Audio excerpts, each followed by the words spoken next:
puutarhassa syntyy hyvin äkkiä erilaista tällaista sekalaista puutarhajätettä. Esimerkiksi ruohosilpusta, kitkemisjätteistä, lehdistä ja sen semmosista. Niin sitä ei kannata hävittää puutarhasta, vaan ne kannattaa ilman muuta kompostoida. Ja kun tämä aines on kompostoitunut, niin me saadaan siitä erittäin hyvää tällaista maanparannusainetta muille kasveille siellä puutarhassa. Näppäräsorminenhan tekee sen lehtikompostorin ihan itse, mutta markkinoilla on saatavilla useita erilaisia malleja.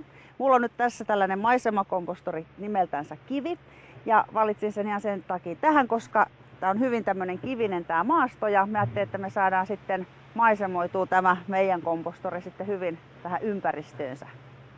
Tämä puutarhakomposti saadaan nyt sitten käyntiin sillä, että ensimmäiseksi me laittaa joko oksasilppua tuonne pohjalle tai sitten reilokerros tätä kuiviketta.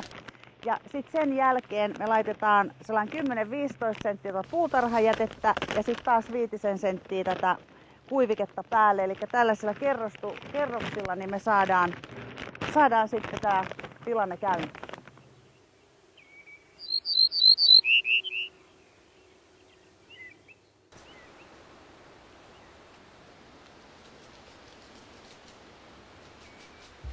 Jos tuo puutarhajäte on liian kuivaa, niin silloinhan tämä kompostoituminen ei lähde liikkeelle, vaan sitä täytyy kastella ihan tavallisella vedellä.